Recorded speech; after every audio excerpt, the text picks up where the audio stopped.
We live in difficult times that affect our artistic work. We live in a world that's burning. I am angry and confused about my work and work conditions. Là, on est quand même dans un contexte où il y a énormément de licenciements. Seeing in the news the rise of the right-wing parties. Everything sucks. The world's on fire. We're all dying. When I got into the industry, I was a little scared. I was like, ugh, something's not looking right in here. We are on top of a bit of a wave right now. The world is totally on fire. And they have single-handedly caused the video game market to be overinflated with absolute horse shit. I feel like there's something happening. I feel like I'm gonna be tired very fast. Is it hard? Yeah, super hard. Am I tired all the time? Yeah, most of the time. I realized I don't love making games more than I love myself, and I didn't want to do that anymore. I feel like America's kind of over. Like, I don't know, it's so bleak right now. If you're an artist, all you can do is struggle. And at this point, not even AAA is safe. I'm pessimistic about the industry, but I'm optimistic about the medium. Je vais être honnête avec vous, si vous m'avez pas beaucoup vu cette année, c'est parce que j'ai beaucoup de mal à trouver encore de l'intérêt aux jeux vidéo. Pour commencer, on a autre chose à penser. Quand on assiste en direct à plusieurs génocides, à la rapide agonie du droit international, à une recrudescence fulgurante du fascisme en Europe et à la relégation au troisième plan du fait, négligeable finalement, qu'on habite dans une putain de friteuse géante, bien perso, j'ai pas l'esprit disponible pour débattre de si les jeux FromSoft sont suffisamment durs ou pas. Au fond de moi, je le sais que même politiquement, le jeu vidéo peut être un sujet relativement sérieux, qu'il a un rôle à jouer, mais c'est pas toujours évident d'en rester convaincu. Et cette année, son bilan est particulièrement naze. On s'est tapé un deuxième Gamergate, les gens qui financent nos projets ont essayé de remplacer nos jobs par des IA, l'agonie de la presse JV s'est accélérée, il y a des jeux formidables qui sont sortis en permanence, mais la plupart ont fait des bids catastrophiques, et les studios indés finissent par fermer les uns après les autres, faute de financement. Les grosses boîtes ont aussi trouvé que les chiffres étaient moins stylés que prévu, alors elles ont utilisé ce prétexte pour fermer un paquet de studios, virer la moitié de leurs employés, et donc faire flipper la moitié restante, qui se retrouve obligée d'accepter n'importe quoi. Au moment où je vous parle, on a presque fini d'annuler tous les gros projets un peu intéressants, parce que prendre des risques est devenu hors de question. À ce qui paraît, on n'a plus d'argent.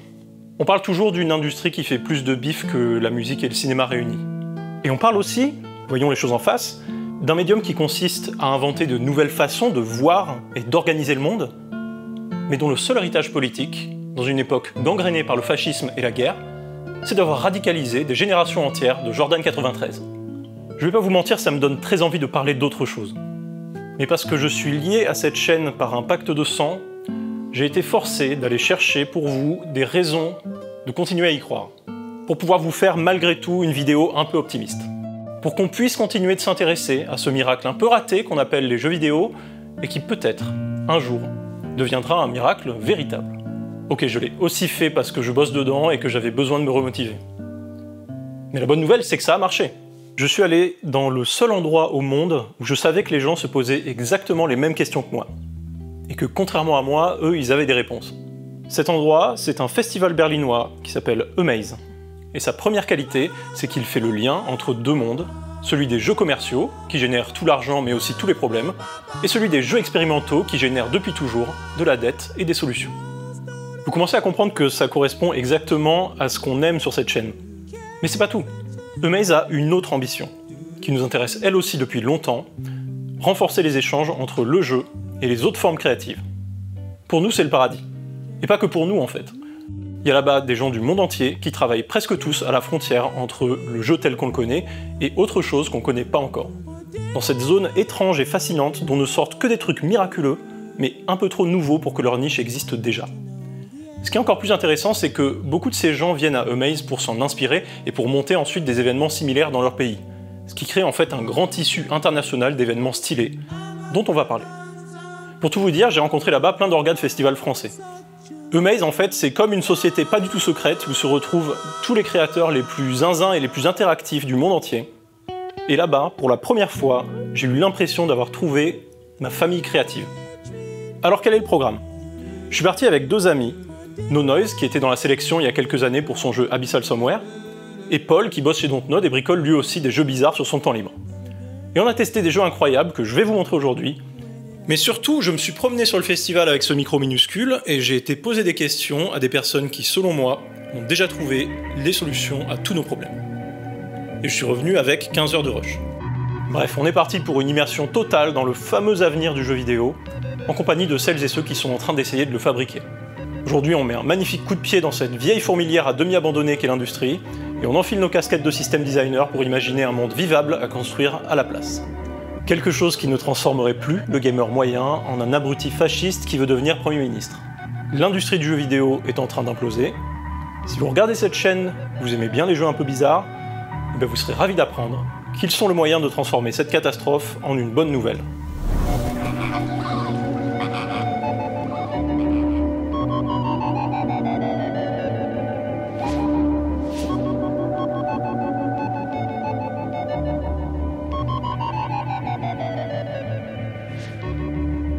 A game that is anti-genocide at the moment would be really hard to fund, but it's not that hard to make.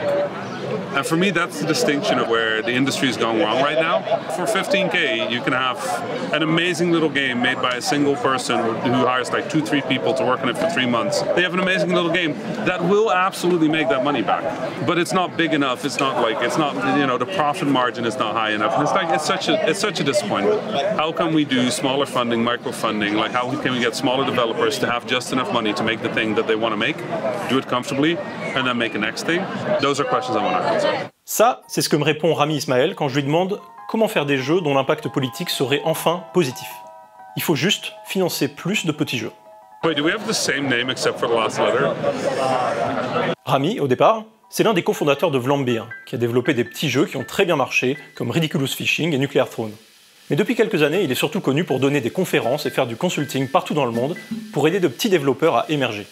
Dans le milieu du développement, c'est devenu un personnage incontournable. It's really hard to fund a lot of things that are easy to make. How do we keep it so that you don't have to fund things that are interesting to make? That's the big mismatch at the moment. Making things is getting easier than ever, but because of that, we're making it harder than ever to fund things. This is a list of things that we said is going to be in the game. And this is the list of things that were actually in the game at the end. A big part of iteration is to cut things. When you cut things, then you make time to focus on the things that are the most important. I think you should only include something in your game if there is a good reason for it. Ça, c'est les deux personnes qui ont développé I Want to be a tree, but life has other ideas. Ça, c'est leur talk sur comment faire en sorte qu'un jeu reste petit. Et ça, c'est l'une des raisons pour qu'un jeu reste petit. We make these small things because we have a lot of things we're trying to make. By keeping them small, we get to do a lot of them. I Want to be a tree, effectivement, est très simple et très court. Mais il fonctionne. Il se concentre sur une seule idée, ou plutôt sur un sentiment, qui n'est pas simple, mais que le jeu arrive à rendre simple, parce qu'il le transforme en une expérience poétique. I think everybody makes games for a different reason. For us, we make games as a form of expression. It's like a way to say things to the world. I like to think of it as making a Twitter post almost, like you pick an image and you start rambling to the world, except I don't use Twitter, so I have to stick with making games. For this game, I wanted to capture this struggle of trying and working hard, but without knowing where you're going to or what you're trying for, you just still keep doing it because there's nothing else to do and you hope that one day you'll figure it out. It's a pretty big thing, but it's something that I felt strongly about towards the end of last year, and we made this game in January. Et c'est un sentiment que je trouve très actuel. En fait, il a été exprimé par pas mal de monde pendant ce festival. Et il résume assez bien l'état actuel de l'industrie. Tout le monde se crève le cul, mais avec souvent l'impression de pédaler dans le vide ou d'aller droit dans un mur.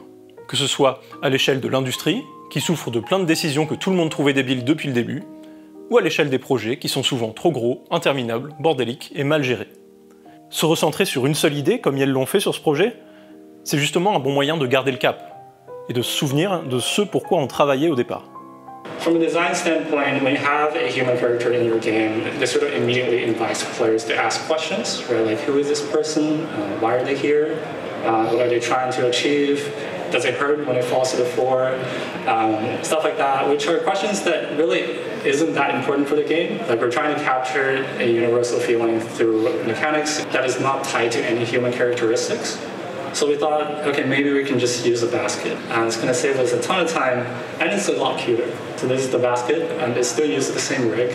Alors est-ce que ça veut dire que plus rien n'a d'importance et qu'on va tout faire à l'arrache? Non, au contraire. I believe the dedication to details that makes us enjoy what we make, and it is what makes your game yours. and keeps you going. However, my advice is to allocate twice as much time as you think you need to allow for focusing on details and polishing. Otherwise, you might end up like us, sleeping at 4 a.m. every day for the last week. Réduire la taille du projet, comme elle dit, ça ne veut pas forcément dire renoncer aux détails. Ça peut aussi vouloir dire se concentrer dessus. À Amaze, j'ai vu beaucoup de projets très courts qui reposent sur un seul délire et le déroulent jusqu'au bout. Il y a plein d'avantages à ça. D'abord, ça veut dire qu'ils peuvent se permettre d'être complètement nouveaux, ou bizarres, ou politiques, ou expérimentaux, sans avoir à faire de compromis. Building Relationships, par exemple, c'est un jeu dans lequel on se fait draguer par des maisons. Tu peux pas produire un miracle pareil s'il faut d'abord le faire valider par ton banquier. Si vous êtes comme moi, vos bonnes surprises de cette année, voire des années précédentes, ont surtout été des petits projets qu'on aurait beaucoup de mal à pitcher à son banquier. Ensuite, ça veut dire que tous ces projets ont pu être terminés avec très peu de moyens. Attention, je vais annoncer un truc très grave. Si au lieu de produire les 50 jeux qu'on a exposés à l'Amaze et qui m'ont donné 50 fois envie de game, on avait rassemblé tous ces gens dans une seule grosse équipe en leur demandant de faire la suite d'un AAA, eh ben ils auraient été moins nombreux qu'une team normale de AAA. Et à l'heure actuelle, ils seraient probablement encore en pré-production. En d'autres termes, au lieu de 50 surprises, on aurait peut-être eu droit, dans 3 ans, à une déception. Alors quand je vous parle de petits jeux, vous vous dites, cet enfoiré, il veut qu'on retourne jouer à Wii Sport pour le restant de nos jours. Alors oui, mais pas seulement. Si vous portez dans vos cœurs des jeux faits par 1 à 5 personnes, comme Undertale ou Animal Well, vous le savez peut-être pas, mais vous êtes déjà dans ma team. Si vous avez 3000 heures sur Minecraft ou n'importe quel autre jeu qui repose sur un système simple plutôt que sur un flux interminable de contenu, vous le savez peut-être pas, mais vous êtes déjà dans ma team.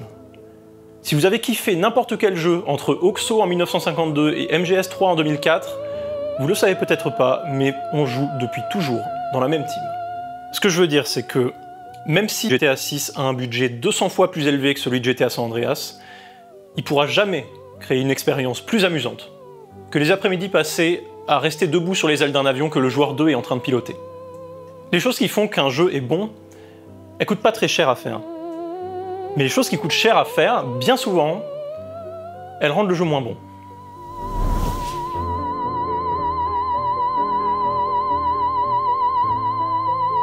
One of the things that I hate about this publisher era of indie games is just the amount of polish.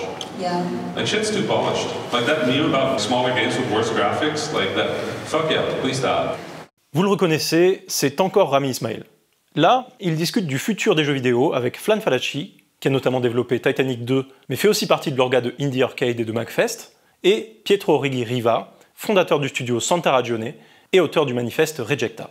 Finding different ways to appreciate aesthetic beauty. Like I'll go online and I'll find a game, models that aren't animated, textures that aren't UV mapped, but it's gorgeous, just kind of astonishingly wonderful. Has 5 minutes of gameplay. Completely kind of goes against everything that is the traditional polish that I think even independent creators find themselves getting really subjected to. It's really nice to just go outside of that and just to find stuff that is beautiful in a completely unpolished way. When we're having these festivals and when we're making these platforms or we're telling people what games that we like, I think it's really important that we don't just keep to the same sort of polished indie aesthetic, that we make room for everything there. Places like Amaze, which is kind of, I guess, positioned between contemporary art, media arts, and games, is so important because it opens up also who is a game developer, and not just somebody who's aiming for Apple Arcade or Steam or even HIO necessarily, even though that's a bit murkier,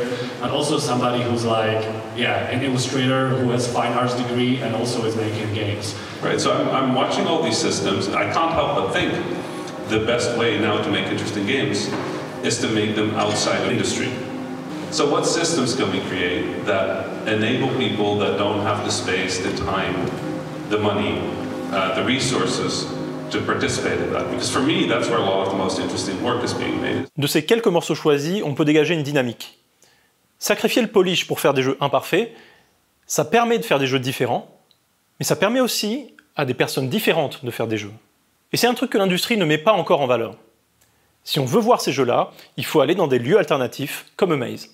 C'est-à-dire des lieux qui valorisent plutôt la prise de risque que le polish. For me, it's also not important to be perfect, you know. I want to have this kind of flexibility to also make mistakes.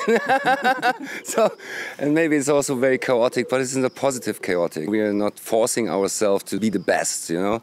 And I think this is the spirit what is very important for the Amaze Festival. And you also see it at the festival. It's very chilled, you know. People really enjoy the time. It's because we are not trying to be perfect. You cannot be experimental if you don't have the right to make Exactly. We want to give space. We are a platform, you know, for discussions, discourses, and of course for experimentations. Ça, c'est Thorsten, fondateur et directeur créatif du festival. Et c'est aussi la seule personne au monde à avoir passé plus de 48 heures avec un casque VR sur la tête. Some of you know how we started, you know, very small, I miss it a lot. Because it was total chaos, and the cool thing is, it's still total chaos, even when it doesn't look like. Et visiblement, il est d'accord avec Rami Ismail. Viser quelque chose de propre et de parfait, c'est un obstacle à la créativité. La perfection est toujours uniformisante. Il y a un modèle vers lequel tout le monde doit tendre, et prendre des risques, c'est toujours s'en éloigner. J'ai envie de prendre un exemple très concret d'un jeu que tout le monde adore et qui n'a pas de texture, pas de skybox, 3 polygones par perso, une police d'écriture grossièrement gribouillée à la main, et si on changeait ça, il deviendrait beaucoup moins bon. Frog Detective. Si on se sent bien dans Frog Detective, c'est parce que rien n'a l'air trop sérieux. Si tout est à hurler de rire dans Frog Detective, c'est parce que tout est un peu goofy. Le jeu n'est jamais moche, il a juste fait l'économie de tout ce qui ne servait à rien, tout en arrivant à faire en sorte que rien ne nous manque. Au départ, quand Grace Boxner faisait des jeux expérimentaux avec des personnages humains, le low poly leur donnait un côté un peu uncanny et les rendait difficiles à différencier. Eh bien, au lieu d'en faire des versions HD, elle a très simplement contourné ça, en faisant des persos animaux qu'on reconnaît direct et qui sont juste parfaits. Enfin quelqu'un qui utilise son cerveau à la place de sa carte graphique. Everything I made before then was like super weird and experimental. And when I was 21 years old, I came up with a brilliant idea. There wasn't that many frogs in games, and I was really sick of it. So I decided to make this game. And some would say that there's too many frogs in games now, but that is not my problem. I was in my last year at uni, and I teamed up with my partner at the time, spoilers, to make my first commercial game. Which I didn't know at that moment is kind of unusual for a commercial game. I thought it was the most commercial game to ever exist, but apparently not. C'est un jeu qui donne envie de faire des jeux parce qu'il prouve que tous les trucs chiants qu'on se force à faire pour que nos jeux aient l'air respectables servent en fait absolument à rien. C'est exactement comme le jeu du panier là. For every little thing in my game, I just ask, do I really actually need it? A good example of that is a title screen. It's something that most games have nowadays because it just feels like there should be one. For our game, it was really hard to justify having one because we want the player just immediately go into the experience without any sort of delay. We also don't have a settings panel or a giant credit list, so it never really makes sense for us to have one, so we don't. Toute l'énergie qu'on met pas à se forcer à faire un menu inutile, on peut la mettre dans autre chose. Et ça me donne envie de vous parler d'un des projets qui m'ont le plus parlé dans ce festival. Un projet fait par une seule personne, avec de tout petits moyens, mais qui malgré ça a pu se permettre beaucoup plus d'audace visuelle et technique que la plupart des grands projets. Asterism, c'est un mélange entre un jeu et un album de musique, et ces visuels mélangent claymation, textile, papier, et tout un tas d'expérimentations à base de fond vert ou autre schnapserie. Alors ce qu'on veut savoir maintenant, c'est comment est-ce que son unique développeuse a pu trouver le temps de faire tout ça. Parce que expérimenter, essayer des choses, même quand on est en freestyle, c'est difficile et ça prend du temps. It's quick, but with the caveat that it's not always quick. Du coup, il a forcément fallu prendre ce temps quelque part. Et en l'occurrence, elle l'a pris sur le polish. I tend to lean into this like collaged craft style and try to maintain a level of consistency within that. That's really important, and it's less about how like polished or good something looks, which of course is subjective, but more about the consistency within your methods. I also really enjoy the spontaneity of this approach. I like the constraint of using what's around me. I just love the way that computers can bring new life to physical objects through animation or just offering new perspectives from a world inside a screen, and it was always just really compelling to me. So a question that I get asked quite a lot is like, why did you choose this art style? Which kind of threw me off at first because I hadn't really thought about it as a choice so much as just like the way that feels natural to me to make art. Sacrifier le polish n'est pas une contrainte, mais une libération. Une fois qu'on lâche un peu de lest, on va plus vite, on va plus loin, On peut prendre des libertés et on peut faire de belles choses, qui sont pas belles seulement parce qu'on a mis les ornements habituels dessus, mais parce qu'on a pris la liberté d'y mettre un peu de nous-mêmes. La magie de tout ça, c'est que le caractère imparfait du projet, c'est exactement ce qui le rend unique. The details that you see in something physical, either crafted by someone or due to nature acting over time, gives such a direct connection between what you're seeing as the viewer and then linking that to the material and the processes that went into it.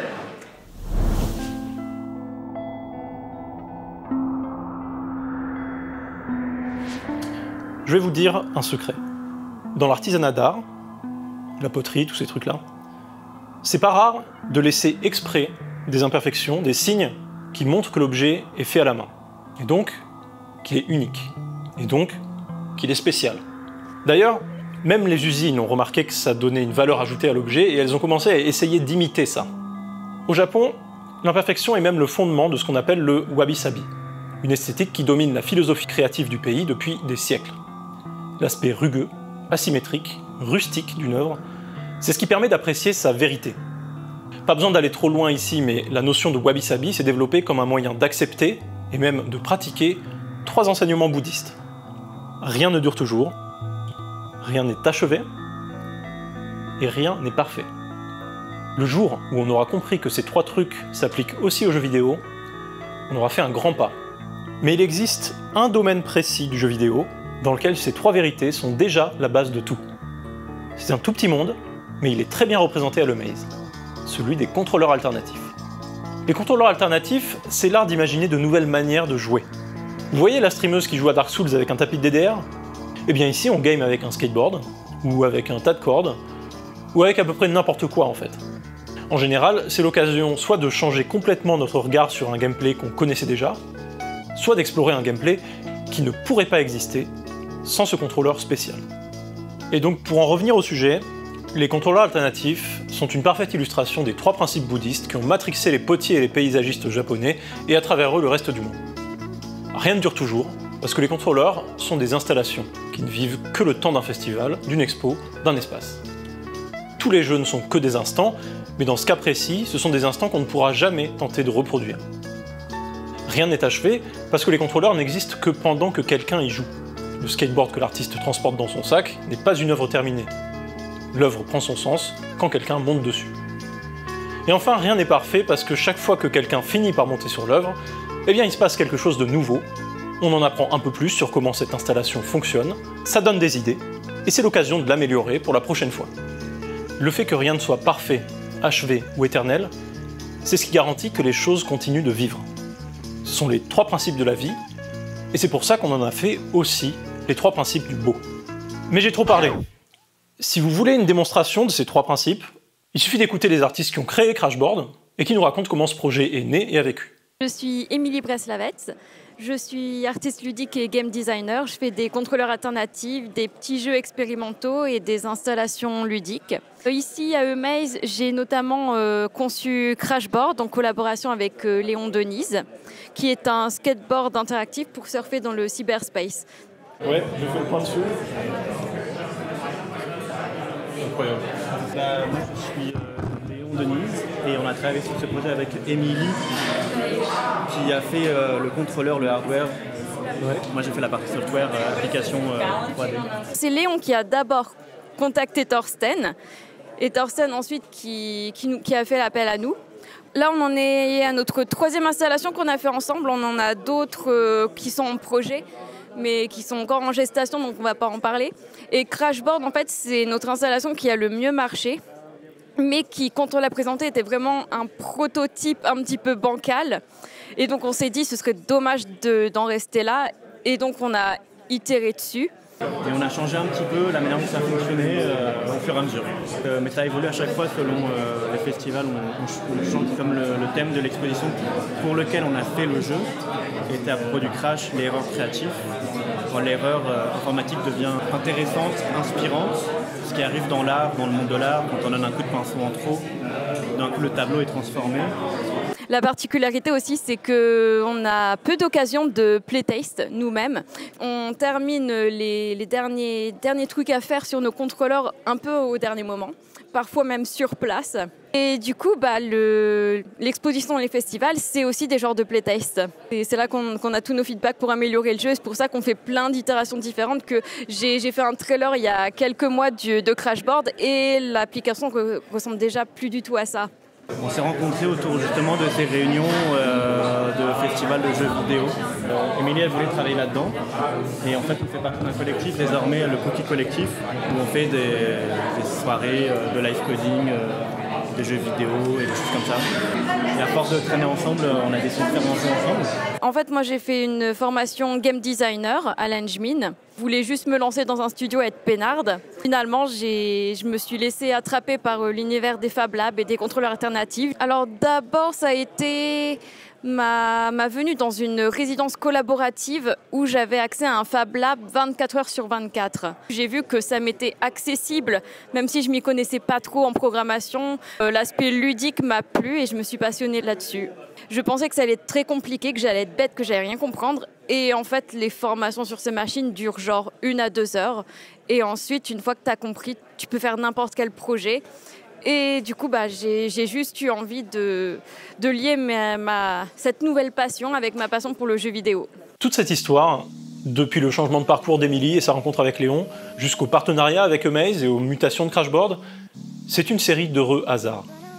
Et pour que le hasard puisse changer comme ça le cours d'une vie ou celui d'une création artistique, il faut l'accepter.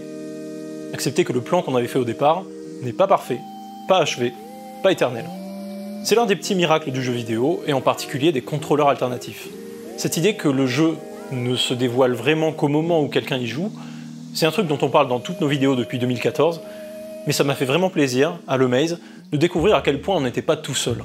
Salut, je m'appelle Loïc, je suis un solo dev français et je fais des petits jeux web. C'est complètement par hasard, au sein de mon parcours, j'ai eu l'occasion de travailler sur un jeu et je suis tombé complètement amoureux du processus créatif des jeux vidéo, notamment du fait qu'on puisse être surpris par sa propre création, avec des choses qui émergent quand on prototype et qu'on n'a pas forcément prévu à l'avance. Les petits jeux que je fais qui sont très physiques, etc., je suis surpris en permanence par ce qui se passe et j'essaie de l'intégrer dans l'expérience de jeu final, quoi. Désolé, je vais encore vous parler de poterie, mais ça m'a rappelé ce sentiment exceptionnel que tu ressens quand tu sors du four une pièce que tu as créée, mais que tu découvres et qui te surprend. Parce que la magie des émaux et des cuissons est toujours imprévisible, et qu'en tant qu'artisan, on reste à sa merci. Cette imprévisibilité, c'est ce qui nourrit la passion d'un très grand nombre de potiers et de potières, mais aussi, du coup, celle de notre ami Blungy.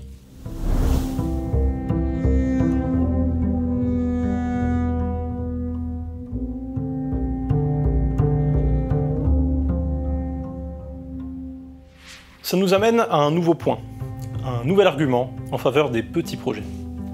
Le jeu vidéo est un médium jeune, et donc un médium qui évolue très vite. Ce qui est hyper enthousiasmant à voir. Du coup, on a envie qu'il continue d'aller vite. Le gap technologique qui sépare le début des années 90 des années Y2K est tout simplement vertigineux. Et il a radicalement changé la manière dont on concevait des jeux, la manière dont on jouait à des jeux, et la manière dont on parlait des jeux. Beaucoup de gens sont encore à la recherche d'une évolution de cette ampleur. Mais je suis désolé de vous l'annoncer comme ça, elle va pas se reproduire. Le cinéma est passé une seule fois à la couleur, une seule fois au parlant. Quand on a voulu nous vendre la 3D comme la troisième révolution, ça a fait un four. Pour le jeu vidéo, ça va être pareil. La VR ne change pas radicalement le jeu vidéo, la réalité augmentée non plus. Le game as a service a changé énormément de choses, mais on peut sérieusement se demander si ça nous intéresse de commit sur cette révolution-là. Bref, tout ça pour dire que le jeu vidéo ne progresse pas aussi vite qu'il le voudrait, mais qu'il fait tout pour donner l'impression de ne pas être en perte de vitesse.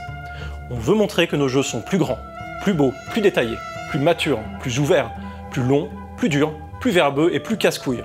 Je pense qu'on est resté scotché sur une certaine idée du progrès et qu'on a fait fausse route. Le progrès, c'est pas de faire la même chose de mieux en mieux ou de plus en plus. C'est d'aller vers quelque chose qu'on sait pas encore faire. Et pour ça, on pourra jamais, ni dans le jeu vidéo, ni dans quoi que ce soit d'autre, faire confiance à des boîtes qui investissent énormément d'argent et dont le seul but est de voir cet argent se multiplier. Les financiers vous disent qu'ils prennent des risques, mais c'est faux. Ils prennent des décisions à la rigueur, mais les risques, ils sont pour vous. Non, de la même manière que la troisième révolution du cinéma, ça a été la nouvelle vague, avec ses films à tout petit budget, son absence de script, sa spontanéité et ses comédiens amateurs, je suis convaincu que les grandes évolutions du JV sont à chercher dans des manières plutôt que dans des moyens. et que comme dans le cinéma, les sphères les plus créatives du JV, celles qui vont amener et amènent déjà ces changements, ben c'est celles qui n'ont pas une thune, et qui donc ont beaucoup moins à perdre. Enfin, ce que je retiens, c'est que faire des jeux pas trop gros, ça permet de faire des jeux pas trop chiants. Et s'il fallait produire une preuve de ça, je vous propose les solo devs, comme notre ami Blungy. Il commence à y en avoir un certain nombre qui a sorti des jeux beaucoup plus marrants et beaucoup plus intéressants que des pans entiers de l'industrie. Et vraiment, c'est pas parce que c'est des génies et que les autres sont nuls. Il y a juste beaucoup de gens qui n'ont pas les moyens de s'enfermer 5 ans dans une cave avec 99% de chances de jamais gagner d'argent. Ou qui ont trop de scrupules pour vivre 5 ans sur la bourse du crous de leur meuf avec 99% de chances de jamais gagner d'argent. Mais je vous jure que même dans les boîtes qui produisent des jeux à chier, il y a plein de gens dont le talent et la créativité pourraient faire, et fera peut-être un jour, si on les en empêche pas, des miracles comme ça. D'ailleurs, pas mal de solo devs ont commencé par bosser avec des centaines de personnes sur des jeux beaucoup moins bons que ceux qu'ils ont fini par faire tout seuls ou presque. Bref, plutôt que de fabriquer des héros, plutôt que de considérer que Lucas Pope est le fils de Dieu revenu pour laver nos péchés, on peut commencer à se rendre compte que les grosses structures, qui forment l'essentiel de l'industrie, empêchent les gens de travailler au mieux de leurs capacités. On pourrait même, peut-être, investir moins dans des structures comme ça, et davantage dans des petits projets comme ceux des solo devs.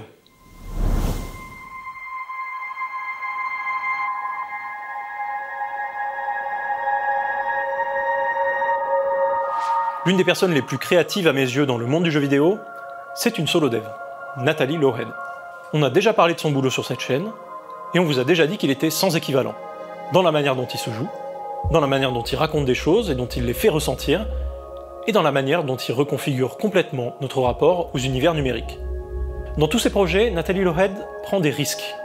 Et quel est le plus gros risque qu'on puisse prendre quand on est connu pour ses jeux sur navigateur, faits avec des tools maison ou alternatifs, et dont l'esthétique rappelle toujours la grande époque de Flash?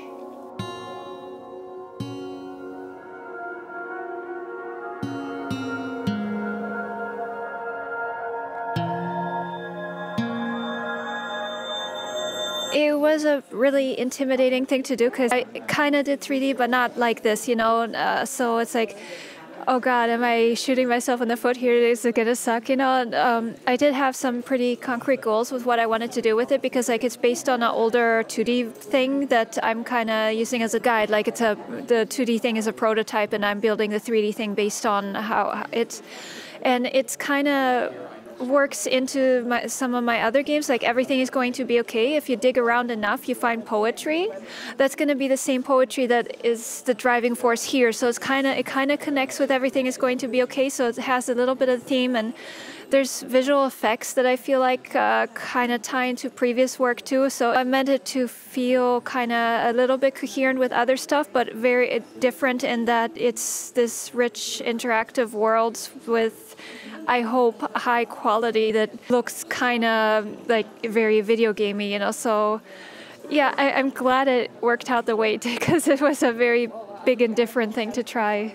Everything is going to be okay. It's kind of like, okay, things are terrible and fine. A lot of the characters are just resigned to what happened and you're going with it and you're expected to laugh at it, you know, so it's like a dark comedy. Here, my intention with it is to make something where it's like you bury it and you free yourself of it. So it's like, yeah, it's darker, but also the message at the end is like bright, you know, so it's like a continuation of resignation and also, okay, now I'm gonna go on this journey and do something about it. And like, you know, the theme of the game right now is like you have to basically disturb all these graves to get items to go on your own quest, which a lot of the characters are saying, hey, it's selfish, you're just going to hurt yourself.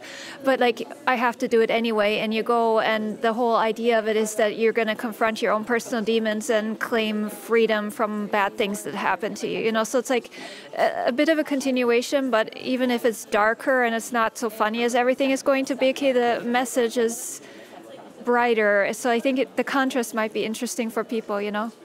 Pour y avoir joué, je peux vous dire que ça fonctionne parfaitement. Elle a complètement réussi à maintenir la cohérence de son style, tout en changeant radicalement de format et d'outils.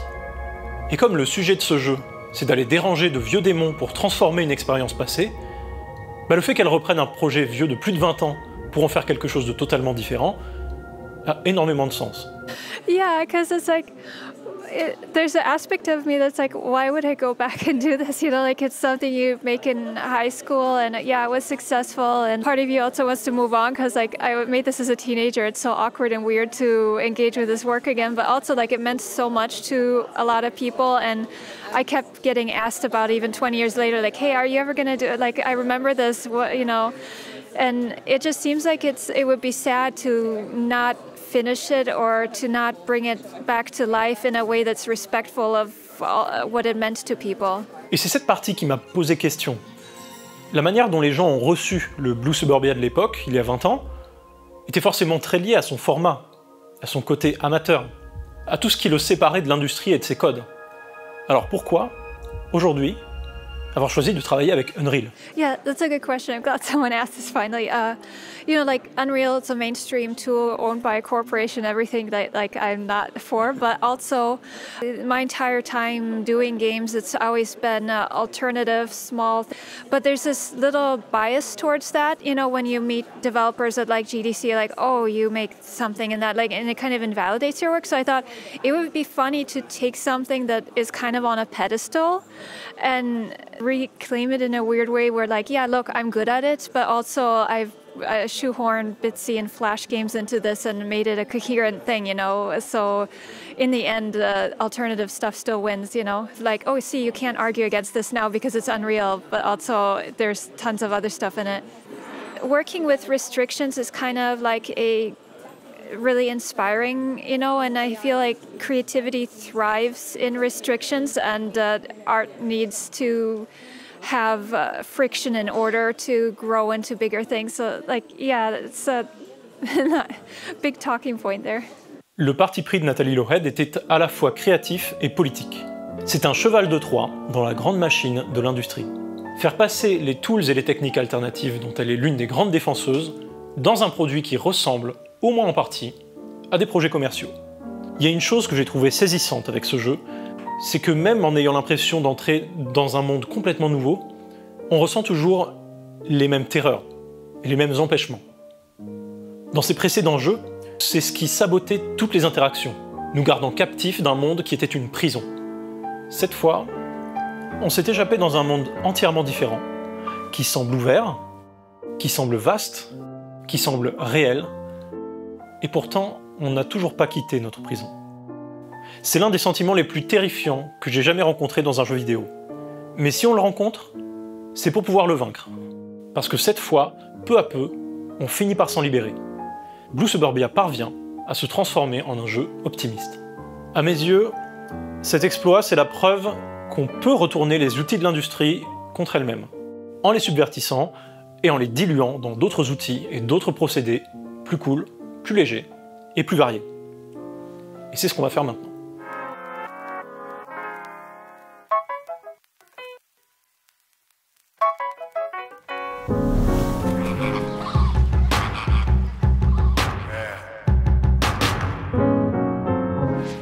I often, when I'm not thinking about it, fall back into the same pattern as everyone of like thinking that the way it is the way it has to be.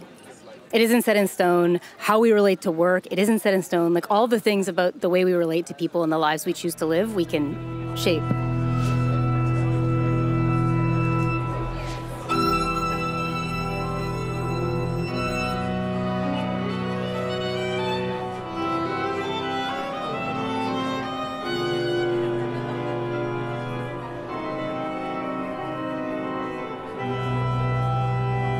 Hi, hello, just a legal disclaimer that everything I say here is my personal opinion, and I am really angry at video game engines, and I'm here to radicalize you. So my talk is called Fuck Engines. When I started making games, there were millions of engines. There was no one engine that we had. So yeah, don't fuck all the engines.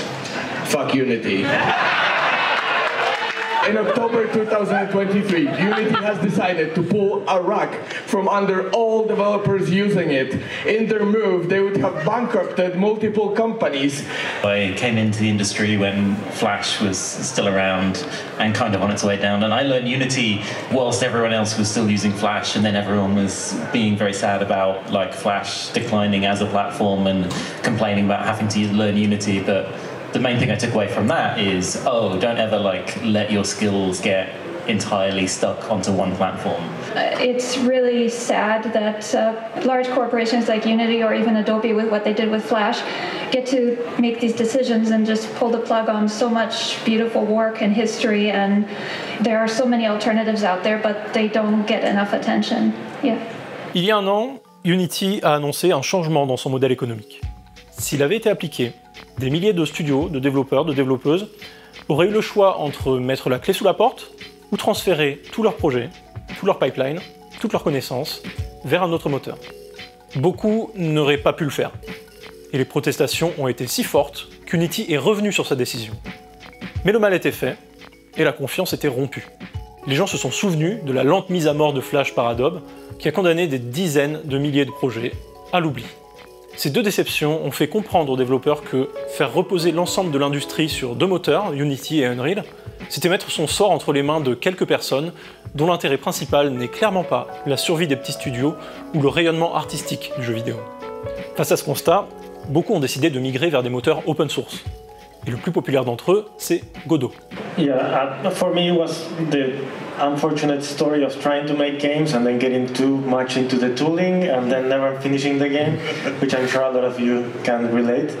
But yeah, I also had a similar experience to the Unity thing that happened before. When I was making games, the tool I was using suddenly changed the license. It was like, okay, like let's do open source stuff. And I started making my own tools. I tried to make my own version of like an open source game engine kind of thing, and then I found that people were already doing that and they were like a million times more talented.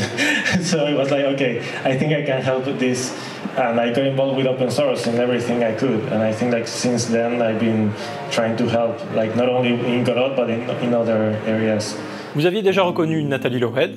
Elle est ici accompagnée d'Emilio Coppola, l'un des créateurs du moteur Godot, de Sosowski, dont la quête est de créer tous les jeux vidéo du monde, et de Vi Bokenam, notamment connu pour avoir créé l'outil de développement ultra accessible Downpour.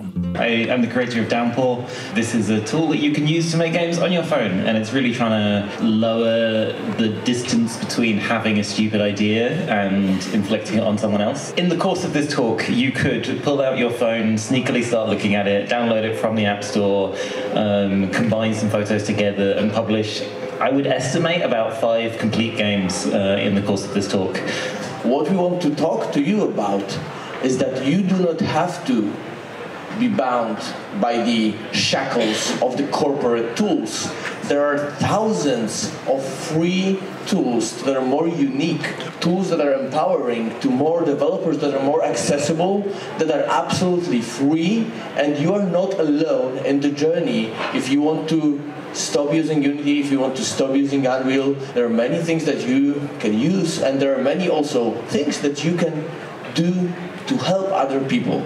It's kind of like this feedback loop. A tool empowers the creator runs with the tool and pushes the tool to new heights that the tool is not meant to be. The person making the tool sees that and incorporates that or starts supporting that, you know, and it's this beautiful upward spiral that happens. And specifically, I feel like in this independent tool space, I think people forget how much power small developers have in making these engines popular. Like, I mean, Unity became a big deal because of indies. It wasn't the first choice of AAA, you know, and I think when it comes to this stuff, it would be wise to be conscientious about the types of engines we choose and we platform, because we're also creating our own future in doing that. At this point, we have alternatives that are really good, and the more people that use them, the more powerful they can become.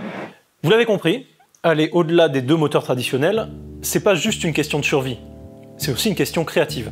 Des outils différents, ça crée des jeux différents. Chaque outil est une manière d'envisager les jeux et la façon dont on les fabrique. Forcément, si tous les outils sont très lourds, très standardisés et qui sont peu nombreux, l'industrie va s'appauvrir. On a donc besoin d'une scène alternative riche qui fabrique, entretient et fait évoluer ses propres outils pour pouvoir faire ces jeux bizarres. Et ces outils, parce qu'ils sont petits, se combinent facilement, s'adaptent facilement et évoluent pour ressembler aux personnes qui les utilisent. Et enfin, ils sont souvent plus simples à utiliser et moins labyrinthiques que d'énormes moteurs. Alors pourquoi, au départ, tout le monde s'est mis à utiliser Unity? They have have actually hired evangelists who would go around conferences to preach that Unity is the solution to all of your problems, and we believed them. Then they would weasel their way into university with free licensing, making sure that everybody who starts a game design course is using Unity. Then they would lure you with the promise of being showcased at one of Unity booths at all of the conferences around the world. They used to sponsor conferences, they used to sponsor a maze. Remember when the Unity CTO was on stage giving a Unity award? You used to be so nice! Voilà pourquoi. Et il n'y a pas que pour les moteurs qu'on en est là.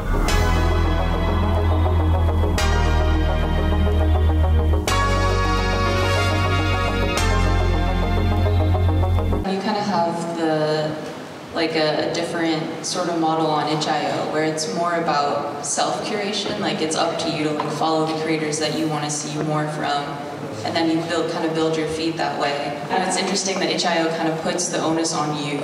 Right now, itch gives me the most hope. It's kind of like this little island of an alternative that still exists. I feel like the next generation of game developers kind of doesn't understand what we used to have, or the freedom that we have to preserve and kind of fight for, and insisting that no, we're going to publish our own software off the storefronts. We're going to have our own websites without playing along with how corporations kind of bully us into their walled gardens. You know, right now, if you look at mainstream tools, they control the output too, rather than where it used to be you have a mainstream tool, but you control your own output and you can publish it anywhere. It's like it just changes the type of person that even can code and can create and can publish work. You know, you have to be so privileged. It's like at that point it's over, you know? It's really important to kind of encourage the next generation to know that and to be aware of that. Pour la plupart des créatrices et créateurs que j'ai croisés à Amaze, l'existence d'itch.io et d'autres canaux de diffusion qui ne soient pas Steam est vitale. Pour les jeux expérimentaux, alternatifs, un peu engagés politiquement et même pour les jeux étudiants, Steam n'est pas la solution. Mais est-ce qu'il est vraiment la solution pour le reste? Peut-être pas. Encourager d'autres plateformes comme itch est important pour plein d'autres raisons. Vous y avez certainement déjà pensé, mais le jour où Steam disparaîtra, comme Flash a disparu, des dizaines de milliers de jeux disparaîtront en même temps. Ceux qui ne disparaîtront pas tout à fait seront coupés d'une large partie de leur public qui les avait achetés, mais ne les auront plus. Les gens en ont globalement plutôt conscience. Le fait que Steam soit dans une position de quasi-monopole sur la vente des jeux PC est un problème pour cette raison. Mais c'est loin d'être la seule. To a degree, the automation, what it does is it sort of closes what people can access. Like you said, I play weird stuff, right? Like I want to play new stuff and I want to play interesting stuff, and now the only thing that I'll ever find on Steam is stuff that has already sort of blown up. Like it's the opposite of curation. And curation is what I see here, where I walk around the space and I go oh my god, I've never seen that. That's fascinating, that's interesting. It has a taste, a flavor, a feeling. I go to Steam and I don't know, it feels like hotel breakfast or something, you know? So I guess the issue is what you said is why are we struggling so much on Steam? And the feeling is that for some reason making popular stuff more popular and more niche stuff even more niche and even more unknown, for some reason the algorithm on Steam thinks it's gonna make more money by showing you Modern Warfare instead of showing you something you might like, and that's a big mystery to me. Steam just kind of will categorically refuse to platform certain stuff, sort of how you're talking about the algorithm, it's not unbiased, it has motives, and there's really beautiful games, like the game called He Fucked the Girl Out of Me. If you try to search for that game on Steam, it won't come up until you finish typing out the full title, and then it's are you sure you want to see this? And it's not it has mature themes in it, but it's not really that explicit. I don't think it really deserves to be hidden from searches. Récapitulons. Steam censure tout ce qui lui semble pas assez vendeur, et au lieu d'ouvrir notre accès à de nouveaux jeux, il le restreint, en faisant toujours et à tout le monde les mêmes recommandations, et surtout en recommandant seulement ce qui marche déjà. Comme la plupart des algos, celui de Steam ne fait dans l'ensemble que repérer les succès et les amplifier. Il ne peut pas interpréter la qualité d'un jeu. Et il n'a même pas intérêt à le faire parce que le jeu qui touche le plus les personnes qui y jouent est rarement celui qui se vend le plus. One of the things you realize is that the algorithm is always sort of like not where people think. It's just at some point something takes off and then the algorithm kind of follows that. These pressures on the medium make that a lot of people try the same thing and then all of us kind of fail except for 2 or 3 people who like really stand out. That's scary to me. This concept, I think it's called Goodhart's law, that says that when a measure becomes the target, it stops being a good measure. I think the big problem of Steam is that there's like this conflict of interest where, well, as we said, like they're not interested in showing you the games that you're gonna like the most. They want you to buy the games, and it's interesting, it's curious that what you're gonna buy is not necessarily what you're gonna like, and I think that's where curation comes in. C'est le point commun entre Steam et Unity. Leur intérêt n'est pas qu'on passe du bon temps sur des jeux, mais qu'on les achète.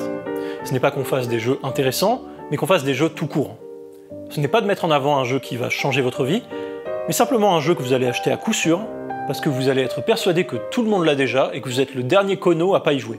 Unity doesn't need better games to make more money, it needs more people using it, so they made it easier and easier for people to make games using it. It is us that Unity used to get the foot in the door for this industry, and you would think that maybe it is good for the small creators, but you are here at the free tier. Do you think they care about you? It's better to get more and more shovelware companies using Unity each year, and by utilizing Asset Store, they can take a piece of every cake. They allow complete games on the Asset Store that companies can just take and reskin and release. Do you think this is because they overlooked it? Do you know how many of these are there? Look how many likes this has. How many people using Unity have to be there to make this many games using it? Tens of studios have been founded just for free cash from shovelware to be made, and they have single-handedly caused the video game market to be overinflated with absolute horse shit. And thanks to that, your fucking amazing Steam game cannot be found now because it's buried in this shit. And thanks to that, your fucking amazing friend is out of job now. On parle beaucoup d'indie-pocalypse. On dit qu'il y a trop de jeux, que le marché est saturé. Mais il n'est pas saturé parce qu'il y a trop de petits studios. Il est saturé par une montagne de shovelware et de jeux à lootbox faits par des IA. Et si les quelques vrais jeux qu'il y a là-dedans ne se vendent pas, c'est pas parce qu'il y en a trop, c'est parce que Steam, entre autres, montre toujours les mêmes à tout le monde. Les ventes, en fait, elles augmentent. Le seul problème, c'est qu'elles se concentrent de plus en plus sur un très petit nombre de jeux. Il y a une solution à ça, c'est ce qu'on appelle la curation. C'est ce qu'était un peu censé faire la presse JV avant de commencer à disparaître, parce que là aussi, il y a eu énormément de licenciements et de fermetures, pas plus tard que début août avec Game Informer. Mais même la presse a toujours été plutôt conservatrice.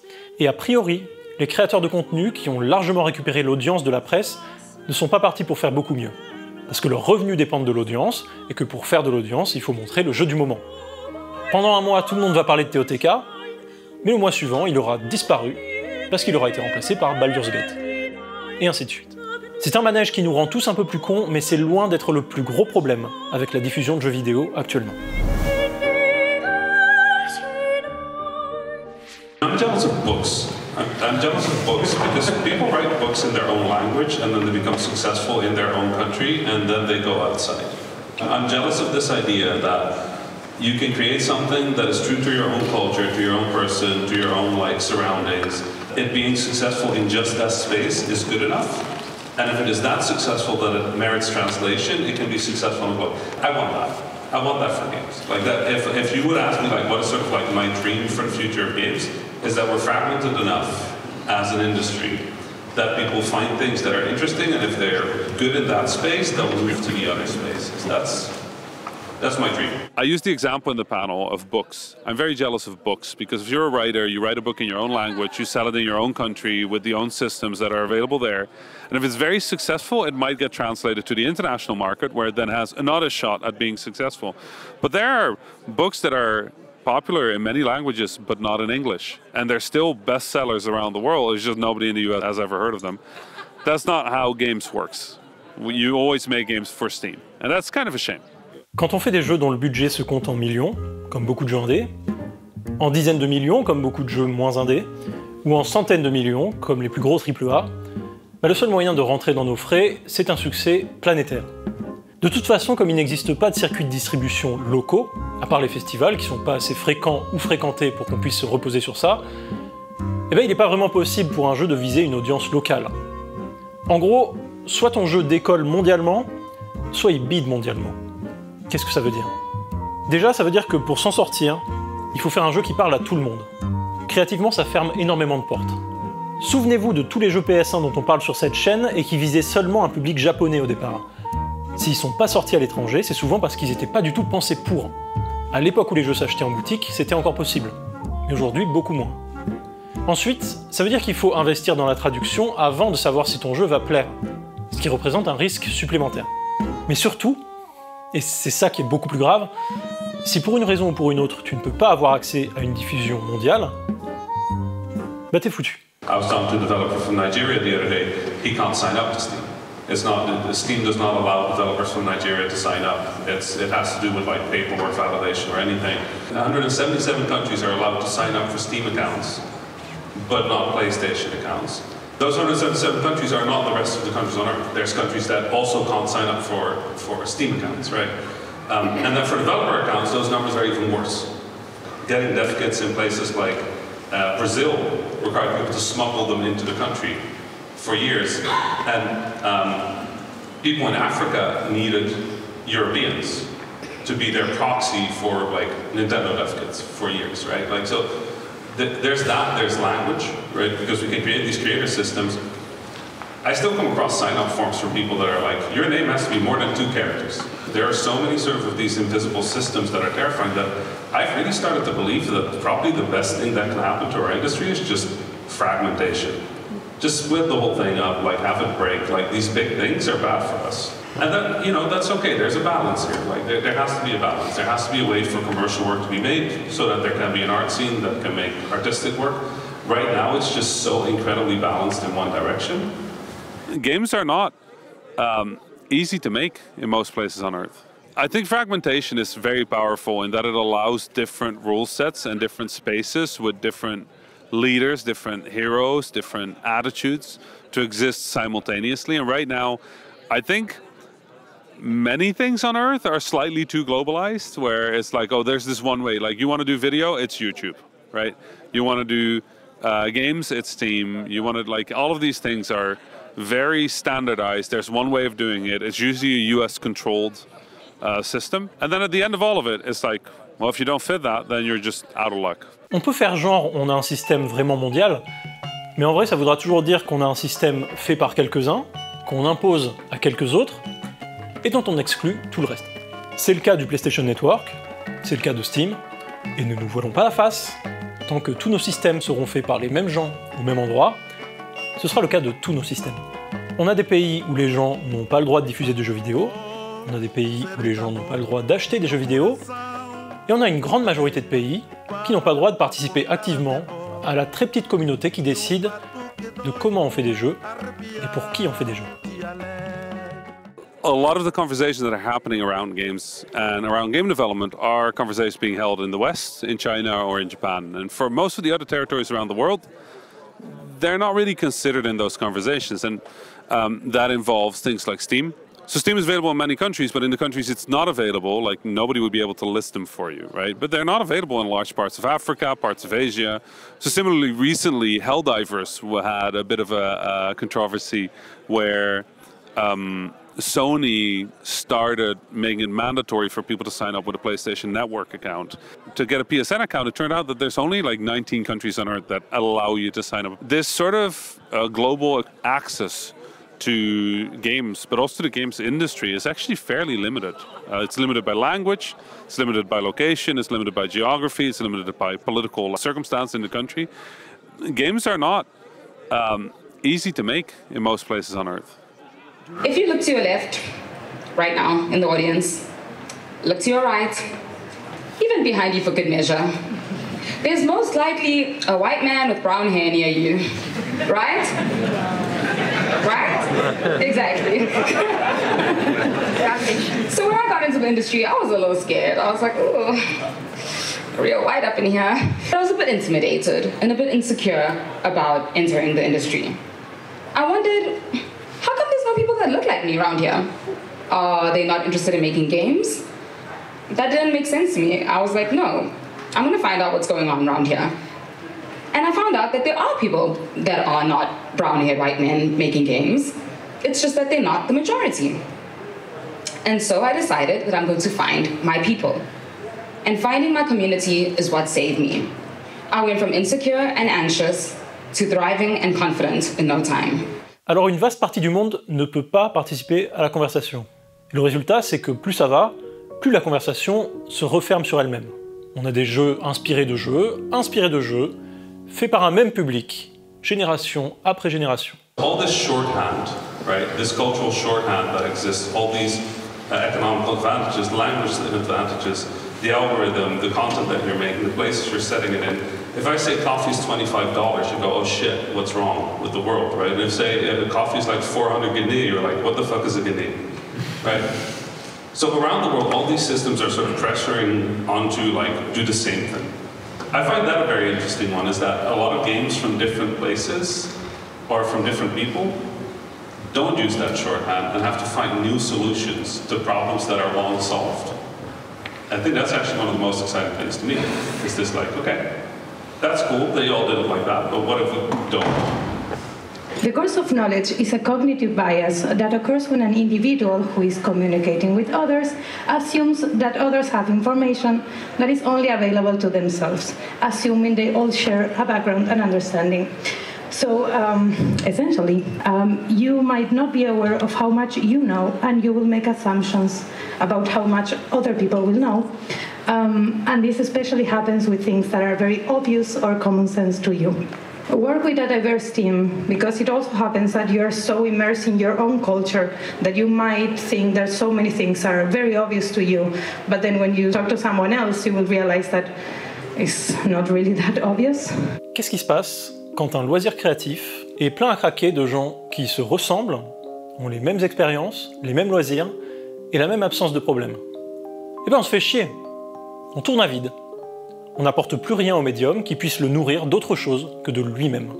I mean, I think like as creators, we all kind of make stuff based on our lived experience, and there'd be no way for me to imagine what it's like to be a white man, for example, in this world.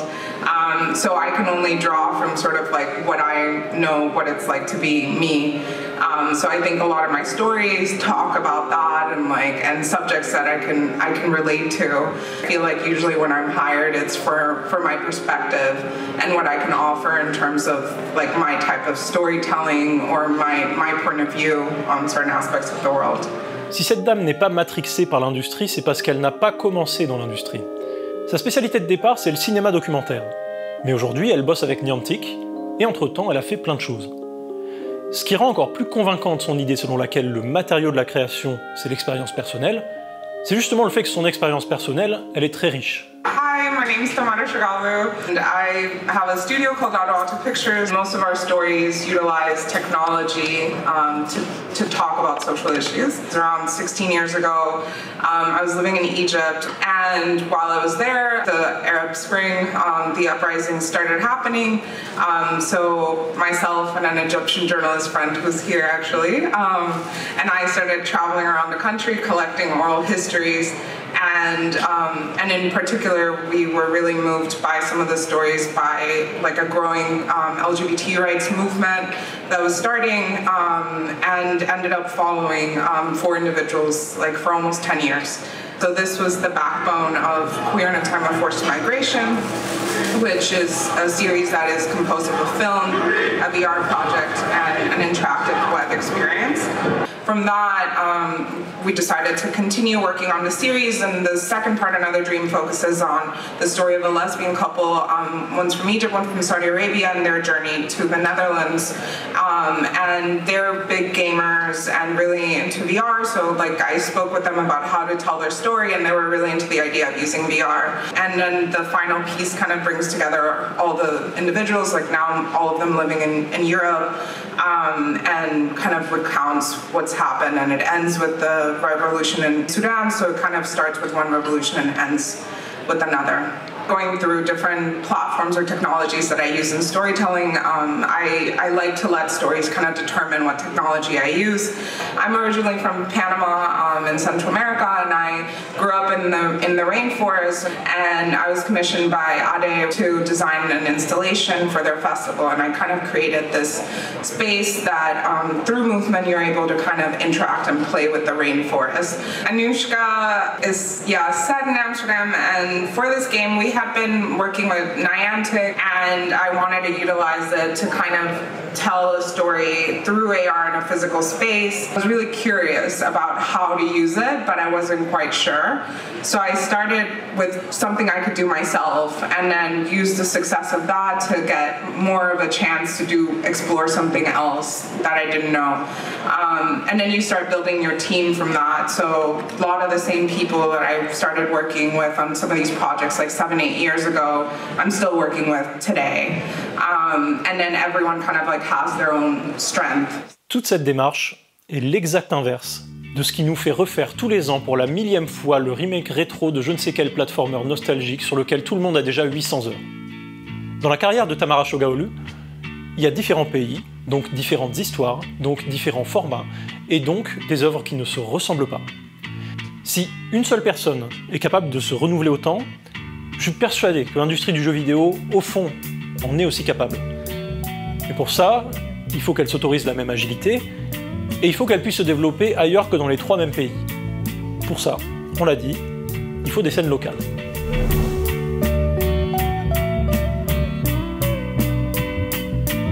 I have a question to start. Who here is running a games community event or a festival, or is a curator, or is doing games organizing work already? Okay, ooh, pretty nice. Who wants to be doing this work or is curious? Okay. Our role is bringing people together. That's our role and that's our goal, to bring people together to share resources, to steal each other's ideas, to learn from each other and build this network of curators and festival organizers who help each other around the world. Je vous présente Marie Leblanc-Flanagan. C'est quelqu'un qui n'a jamais cessé de voyager d'un domaine artistique à un autre, mais en laissant toujours dans son sillage des communautés actives.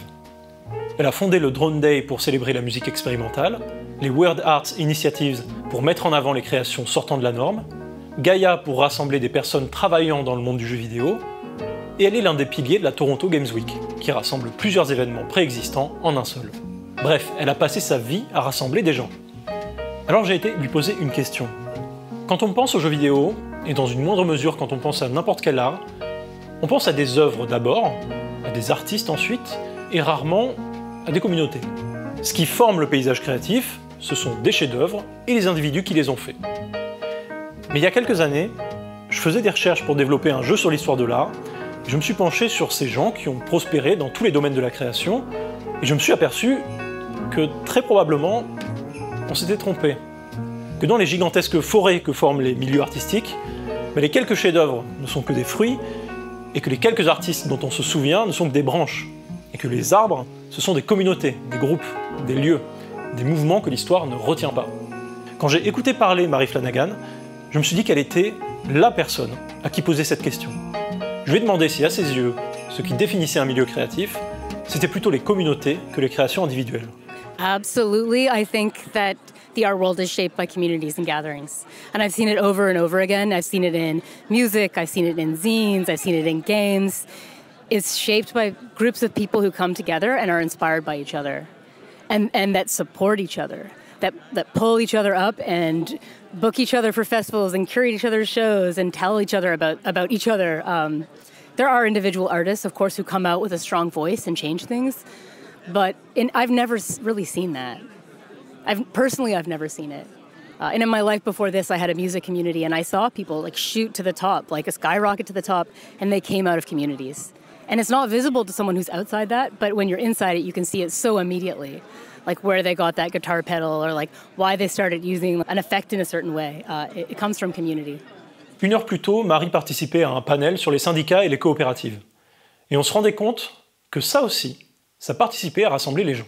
One of the awesome things about cooperatives is that we tend to be very engaged in our general surroundings. We like helping other co-ops. We can put time and money aside to put into anything that we think is important. Like, we could decide tomorrow that we want to put several thousand euros into doing free programming classes for people that want to show up and do that, for instance. It's easy to underestimate like how much sharing burden, if you will, makes things more livable. Everyone knows what's going on in the industry and how fucked that is, blah, blah, blah, fuck Phil Spencer, all that stuff, right? It sucks to have that kind of a burden and be by yourself and carry it inside. And like, any work is work, any enterprise is difficult and has challenges and stuff, but like, actually a lot of shit is way easier when you share it with other people. People have been very much taught to isolate themselves and fend for themselves, and it's like, you make your career, you find your dream, etc. The game industry is phenomenally connected, but sometimes we just don't realize how we could use that differently from just, you know, networking and getting a better job. Ces propos m'ont beaucoup rappelé ceux que j'avais entendus la veille lors de la conférence de Melissa Nzuza, qui participe justement à organiser le festival Playtopia en Afrique du Sud. I work at Free Lives, an amazing indie studio from Cape Town. We've made games like Broforce, Gwen Terrien, but that is not what I'm here to talk about. I'm here to talk about the importance of community. In my pursuit for community, I founded The Makers Massive. Well, it started actually as a very small Discord server, which was just supposed to be for like local Cape Townian devs. And now we have a physical space in Cape Town where we host events like community meetups, 8-hour game jams, and just serve the purpose of being a place where people in the industry can go to feel safe and to work from and to meet other people that do what they do. My issue with game development is that it's, by its nature, a very lonely process. Even if you're in a team, you're always working alone technically, right? Like, you're sitting at your screen doing your work. You're not really engaging with other people that much. And it's even more possible when you're a solo dev to end up isolating yourself from the world. There is no community without you. Join local groups, join Discord servers, just talk to people. And if you don't like any of the events that are happening, or there isn't something happening in your city, host your own thing. In my culture, we have a Zulu saying that is umuntu, ngumuntu, ngabantu, which usually just is shortened to the word Ubuntu. So Ubuntu loosely translates to I am because we are. Ubuntu embodies how interconnected we all are, and it's the recognition of your fellow beings and champions a philosophy that prioritizes collective well-being over individual pursuits. And so what I'm hoping you take away from this is the importance of looking after yourself and those around you. That you leave here with the spirit of Ubuntu in your heart. And the realization that there's a power in community.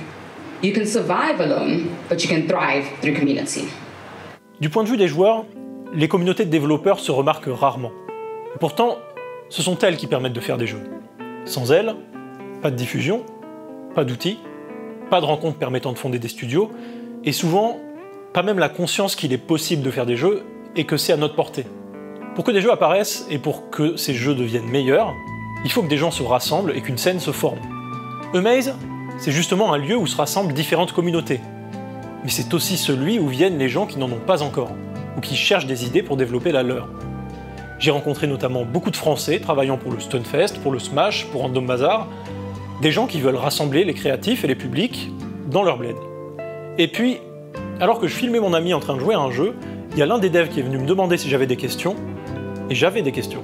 Hello, well, my name is Luis Leon. I am a game designer and writer from Mexico City, and I was one of the developers of this game called The Wandering.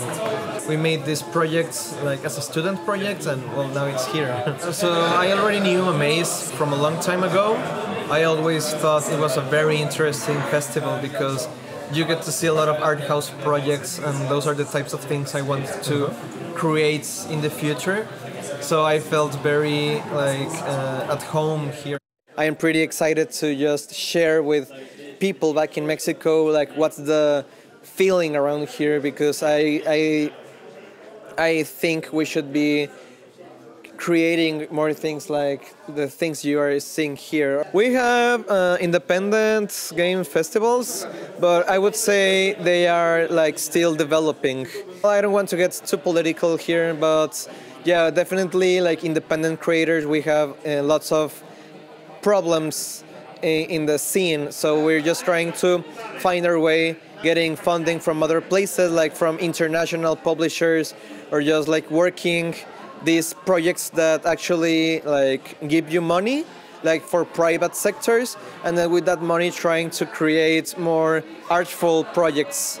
So that's kind of the scene back in Mexico. Like, it's not the case for everyone, but I think it would describe like the general panorama there. I think independent projects are still finding their way. So just to see this festival that has already existed for 13 years and it's dedicated to these types of projects, it's definitely an inspiration and something I actually strive to try to, like, I would love to help replicate something like this back in Mexico. Luis m'a fait penser au voyage qu'on avait fait au Japon pour montrer notre projet étudiant. Il a entendu parler de Maze depuis le Mexique, il a traversé l'océan pour venir voir ça, et comme les Français venaient chercher ici l'inspiration, il veut une Maze dans sa communauté. Et en fait, tout le monde en veut une.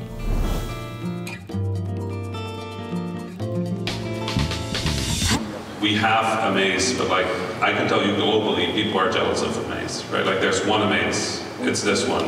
Many places around the world don't really have anything like a maze. Space like this don't exist enough, so I'm happy this is there. I love that that creates another method of fragmentation, another space, another place where people can become known, where they can become beloved, where their work can become beloved. So I'm very happy that these exist. I wish I could see more. It's very important that we can bring together the cultural, political people from Berlin with the international scene, with the publishers, that we create a kind of an idea of what art house games is and how we basically prepare a better future for game developers and the playful media creators. Moi c'est Christopher, je fais partie de l'association Indie Collective. On a une activité particulièrement accentuée sur tout ce qui est Game Jam, donc on fait 4 Game Jam par an. On organise aussi une partie du Stonefest, donc vous l'avez deviné, la partie Indie Game du Stonefest qui a pris de l'ampleur. Ça a commencé vers 2005-2006 si je me trompe pas, et vers 2011-2012 on a commencé à avoir les premiers projets indés. Donc à l'époque c'était une table avec quelques créateurs indés qui voulaient faire tester leur jeu et donc collecter du feedback et améliorer et faire connaître le jeu. Puis on a eu 5 tables, puis 10 tables, puis en 2015 on avait une trentaine de projets, donc on a pris vraiment de l'ampleur au fur et à mesure. C'est la première fois qu'on vient à Maze, on est venu voir ce que font nos voisins en Allemagne, voir s'il y a des choses qu'on peut améliorer, voir s'il y a des super idées. Donc on en a déjà plein, on n'a même pas encore mis les pieds dans l'événement, donc ça commence bien. Je pense que ce qui nous a un peu marqué avec Amaze, c'est le sentiment que c'est avant tout créateur, pas forcément professionnel, mais vraiment des artistes, de la création. On aime bien appeler ça le vidéo ludique, donc tout ce qui est autour du jeu vidéo, que ce soit la musique, les concerts, les créations artistiques, c'est quelque chose qu'on a beaucoup déjà au Stonefest. Et Indie Collective est plutôt axé sur la partie création, même les gens qui font ça comme passe-temps ou juste pour démarrer, les jeux de plateau, et cette partie ouverture au public qui nous intéresse beaucoup. Donc on s'est dit, Amaze c'est un endroit, on a déjà entendu parler de ça, on va y mettre les pieds pour vraiment voir ce qu'ils font là-bas. En fait, déjà la simple existence d'un festival, en fait, on n'a pas non plus, je pense, tant que ça avec du jeu vidéo qui serait pas un truc de Paris Games Week, tu fais la queue des heures pour un jeu qui va sortir dans 6 mois et un jeu dont tu as déjà entendu parler et que tu vas pas découvrir. Donc la simple existence d'un festival qui va parler de jeux indés avec des gens indés qui sont dans l'industrie, déjà rien que ça, en fait, c'est précieux. It's just really not something that exists around the world. Most games conferences are built around the idea of money, you know, deal making, funding, networking, those kind of things, and that is actually the main purpose of the conference, and then everything else around it is just sort of to facilitate that. I think Amaze kind of is the opposite. Like the heart of Amaze is the curation and the exhibition, and then the sort of the accessibility of it, and then yeah, you can also go and talk to some publishers or some other folks maybe, you know, like they're also here, but it's not the point. The point of this is just this space should exist, and because it should exist, it exists. It's kind of nice to have something that doesn't necessarily need to be more than what it is, which is a place that doesn't really believe that the impact of money on games is wonderful, that doesn't really believe that games should be apolitical, that doesn't believe that games should be like polished to a point where they can't have a voice beyond like trying to be commercially viable. Like it's really wonderful to have places that says like, okay, make a thing that's genuine, that you give a shit about, and come show it. It's to me one of the last more mainstream vestiges that appreciates games like this. Like in the US, I remember there were all sorts, it seemed like there were all sorts of events, you know, and Fantastic Arcade and Indiecade, and like after COVID, everything seems to be struggling so hard, and I'm glad Amaze is still here, and like you have alternative controller stuff being celebrated, and it's less of an environment that where the value is placed on, okay, is it selling though, you know, and here it's like the opposite of that, where no one's asking that, you know. I mean, the sad story is that a lot of events died because of COVID, but I think it's going to happen again. You see more and more this kind of festivals popping up around the world. En 2020, beaucoup de festivals ont coulé plus ou moins définitivement. Mais pas Amaze. Son esprit d'expérimentation et sa capacité à assumer de faire les choses à l'arrache l'ont sauvé. Un événement entièrement en ligne a été improvisé et a été un beau succès. Personnellement, c'est la première édition du festival à laquelle j'avais assisté. Back in the days, in 2020, there were 700 flamingos looking to one screen. I think this was a big thing because we did it basically as first event like that. And it was very challenging, but it was working very, very well. Then of course we built this platform, and then other festivals wanted to use the platform and were working with us together. So we created our... Wirklich? Alles klar, okay. Gute Besserung, gute Besserung, gute Besserung. What was he saying? He has toothache. He has to. I mean, we also have this. We work together with the Now Play This festival in London. It's a great festival. It has a completely different vibe, but the same interest of mixed games and culture. Au début du mois d'août a eu lieu Amaze Sheffield, une sorte de spin-off anglais dont c'était la première édition. Et cette diffusion n'est pas surprenante parce que pendant plusieurs années, Amaze a eu lieu à la fois à Berlin et à Johannesburg. It was 2012. It was funny because I met a person in 2010 at Amaze when we did another Amaze festival. It was called Amaze Interact. And this person said, hey, we have to bring this to Joburg. And then 2012 we kicked off the festival. And Joburg in the middle of the center, and everyone said, oh my God, you can't do this in the middle of the center, you know, because it's too dangerous. And I was like, I don't care, you know, I mean, because we want to be where stuff is happening, you know, and it was really good times. Until 2017 we did it. And then Playtopia happened in Cape Town. First I wanted to go to Cape Town to do Amaze Cape Town, but then I was thinking, yeah, actually it's better when people from South Africa are doing their events, because I mean they know what they need better than me, you know, and we don't want to repeat the history, right? The Europeans are coming and telling what to do. So they took over and they're doing good stuff. And then now we try to connect Joburg with Cape Town by the train. So we did a train jam from Joburg to Cape Town. It was fun. Depuis, Amaze Johannesburg a été remplacé par Playtopia. Partout, des graines sont semées, comme le festival Games que Nomi a fondé au Japon après être venu à l'Amaze. Games is a regular gathering event for the people who are into like art, experimental games, and playful media and other dope shit. I stole the term playful media for Amaze, of course. So I started games because I moved to Tokyo back in like 2018ish, and I went to like different games meetups, and I was missing out something. Like they have some good community stuff, but I thought like I was missing something from my days in Berlin.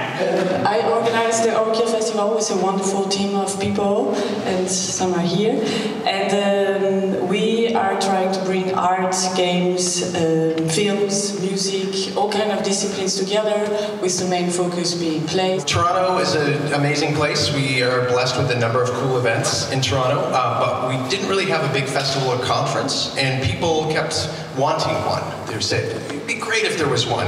Everybody's like, oh, who should do it? You should do it, you should do it, you should do it, you should do it. We decided to do it collectively. What I want to show you is an emerging field.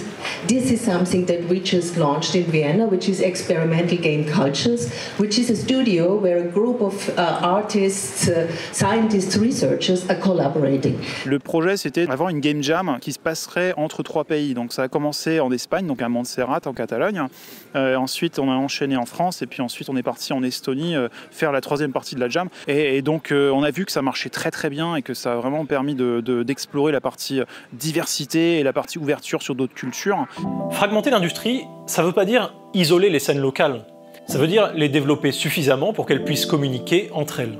S'il n'y a qu'une seule scène, on peut essayer autant qu'on veut de la faire passer pour internationale, elle sera toujours centralisée.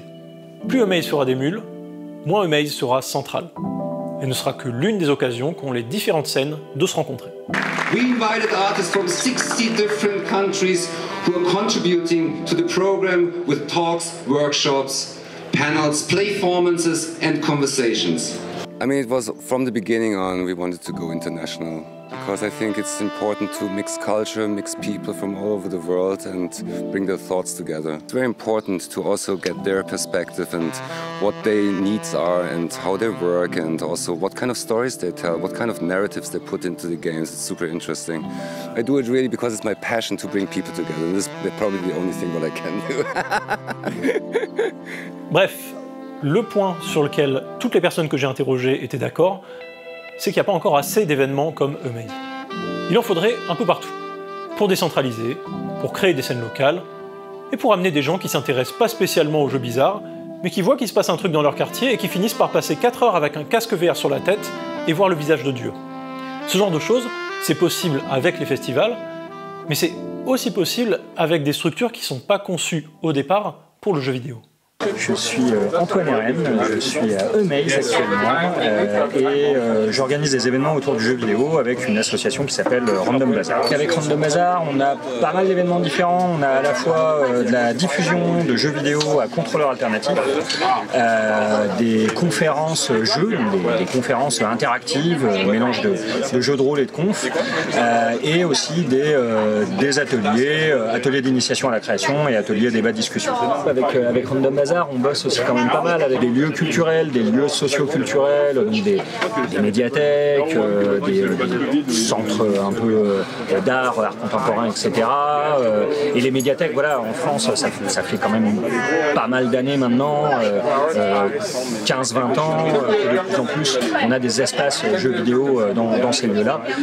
Et voilà, ça nous permet de déployer ce genre de jeu dans ces lieux-là. Mais oui, c'est aussi dans ce genre de festival qui peuvent être un contrôleur alternatif, c'est là où on va faire aussi nos découvertes, notre marché un petit peu. We like weird indie games. And so we wanted to show these small weird games to people who otherwise would never encounter these weird games. So we made an exhibition. This is the Ujevipo exhibition. We organized a game jam. It was one of the very first game jam on Itch.io. At that moment, Xavier was working with the city of Ceci and he managed to convince them to make a video game festival. It lasted for 2 days. It was really fun, really punk. We really loved it. The city did not love it. Xavier was fired. We lost the arcades because they belong to the city. And so we made another exhibition. It went really great. The exhibition was shown in a dozen different places. So we made another exhibition. This time we had a bit of money from the previous one.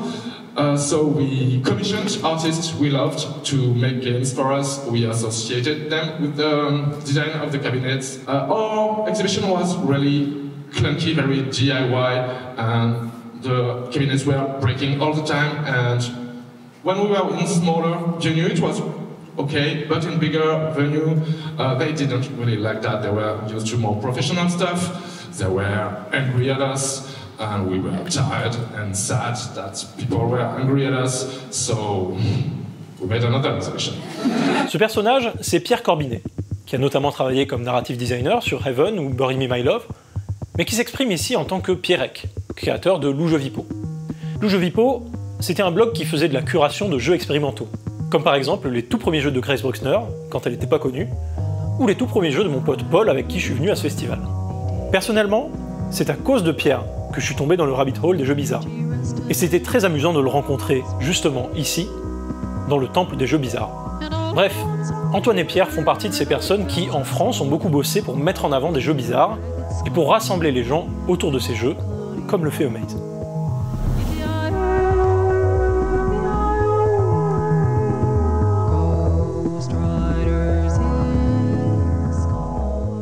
On forme un peu une sorte de nébuleuse. On a un collectif, il n'y a pas de statut juridique, mais un noyau dur de rencontres, etc. Léon Denise, je l'ai rencontré par l'intermédiaire d'un ami quand je suis montée sur Paris pour aller à l'Indiecade Europe. Plus tard, il m'a introduite au Cookie Collectif, qui est un collectif qui regroupe des artistes live codeurs spécialisés dans le temps réel, la performance et les installations interactives. Et en fait, on n'a pas une liste d'artistes officiels. On a des gens qui font de la musique, des gens qui font des visuels, des gens comme moi qui font des installations, d'autres qui font des choses qu'on a encore du mal à nommer. Et ce qui se passe, c'est que chacun a ses contacts. Et chacun a envie de faire des events. Et quand on trouve la bonne occasion, on se lance pour organiser une soirée. Une des raisons pour laquelle on a construit le collectif à la base, puisqu'on était un collectif au début, puis on est devenu une association, c'est que finalement, Rennes, il y a eu pas mal de jeux vidéo. Donc il y a eu Ubisoft, par exemple, qui a commencé là-bas. Pas mal de petits studios aussi. Et on s'est rendu compte qu'il y a aussi pas mal de gens autour de la France, dans d'autres pays, qui font aussi le travail. Et donc on se dit, ces gens-là, excellents, faut qu'on les rencontre. Donc ce matin, d'ailleurs, on était à Saft-la-Donne, un petit groupe de studios qui font des jeux excellents, certains parmi lesquels on a déjà testé, et on était ravis, et eux, ils étaient ravis de nous rencontrer. Et donc tout ça, ça peut ouvrir des collaborations internationales. Donc, on a déjà fait un peu avec l'Estonie et l'Espagne, peut-être que l'Allemagne, ce sera la suite. À Amaze, c'est comme si tout le monde faisait partie d'au moins un collectif. Quand Tom von Boogart a gagné un prix pour son excellent jeu de jardinage très normal, c'est tout Sock Pop qui est monté sur scène. Les collectifs font un peu rêver, surtout Sock Pop, qui incarne pour beaucoup de développeurs une manière vraiment fun, libre et créative de faire des jeux. Mais il me vient une question. On parlait tout à l'heure de la parfaite sincérité qu'on peut trouver dans des jeux faits par une seule personne. Nathalie Loren, justement, a décrit les jeux vidéo comme l'invention humaine qui se rapproche le plus de ce que ça ferait de visiter les rêves de quelqu'un d'autre. J'aime cette idée.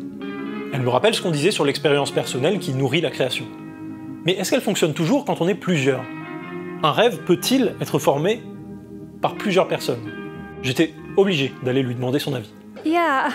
Fantasia Malware, like the Trip AAA Art Collective, like it's this collection of games in 3D. Like that was such an inspiration for me when I played their work. It was like, okay, I need to do 3D. This is amazing. And like, I think beautiful things happen when you have this collaborative groups that have their own separate things, but also try to incorporate, and it turns into this, I don't know, this beautiful, surreal, fever dream, nightmare, and that I don't think could exist in any other context if it weren't for such a type of collaboration. You know, like when you have one person working on it, it's 100% them. When you have a group of people that aren't really supported in a mainstream way, it's a completely different thing, and I think it's really beautiful and unique to this type of game space. C'est oui. Un rêve peut être rêvé de manière collective. Et Fantasia Malware a joué encore cette année à l'Amaze pour nous le prouver. Un rêve à plusieurs cerveaux, c'est ce qu'est un collectif. Et c'est aussi souvent ce qu'est un jeu vidéo.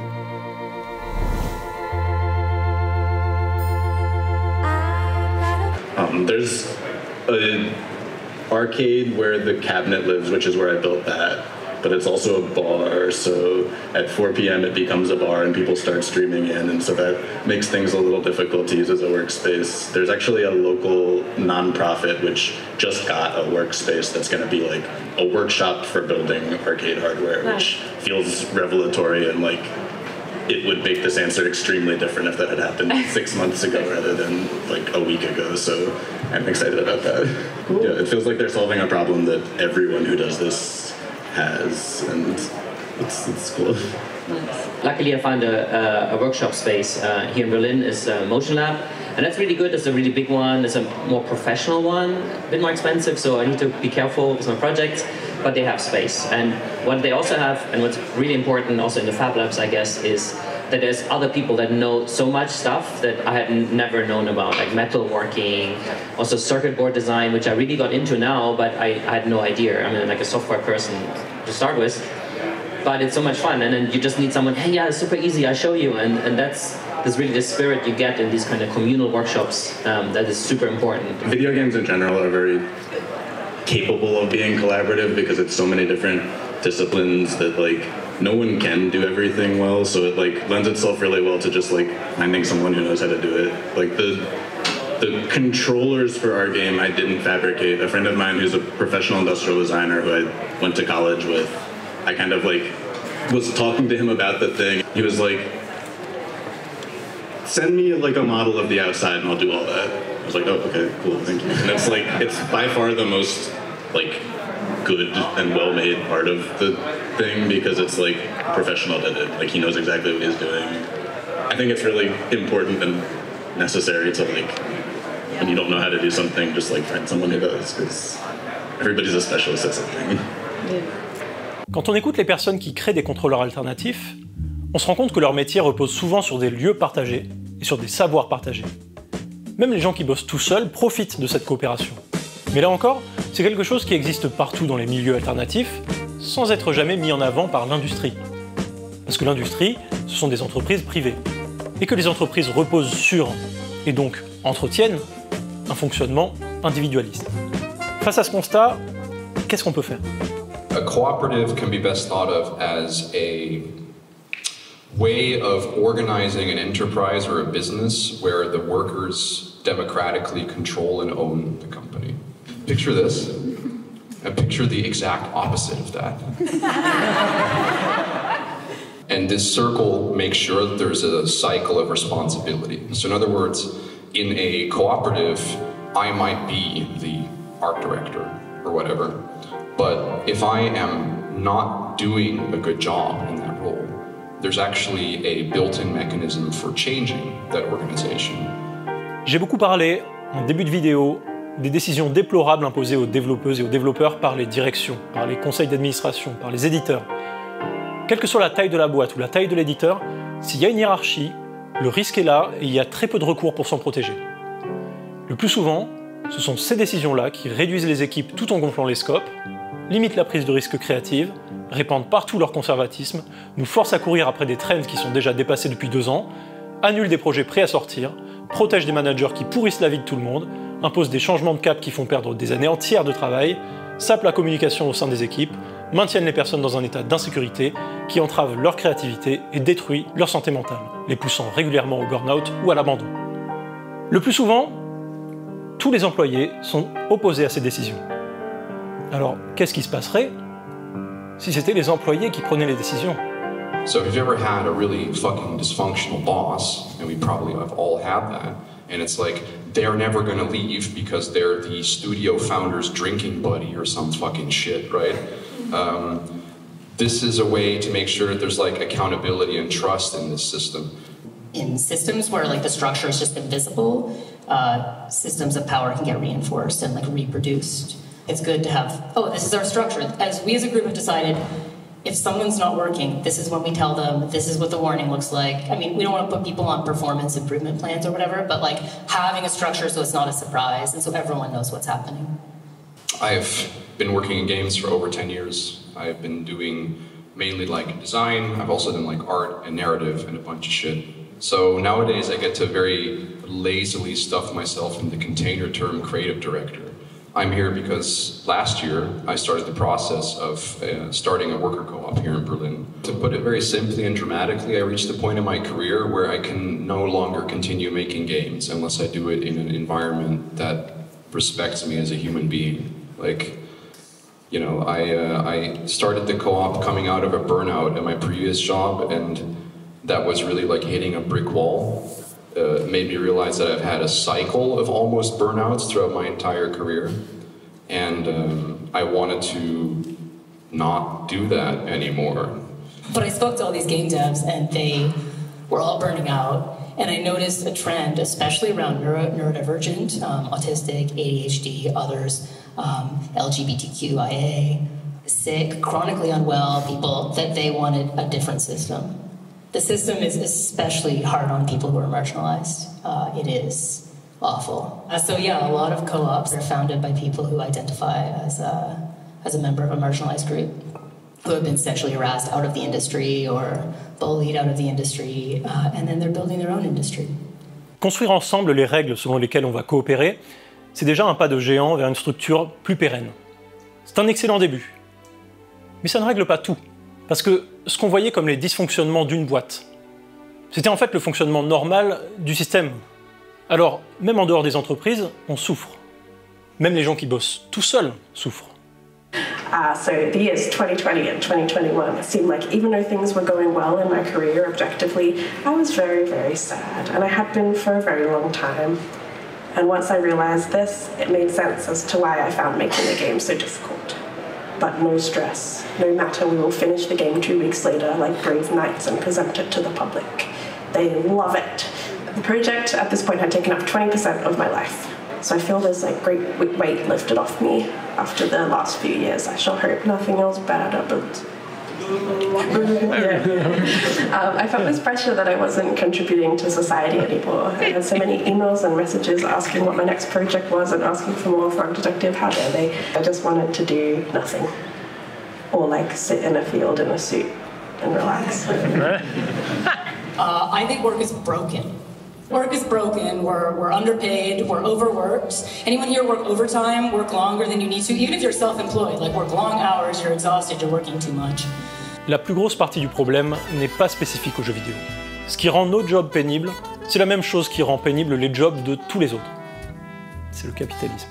Et le meilleur outil dont on dispose pour lutter sur tous les plans à la fois, à l'échelle d'une personne, d'une boîte, d'une industrie et de la société dans son ensemble, ce sont les syndicats.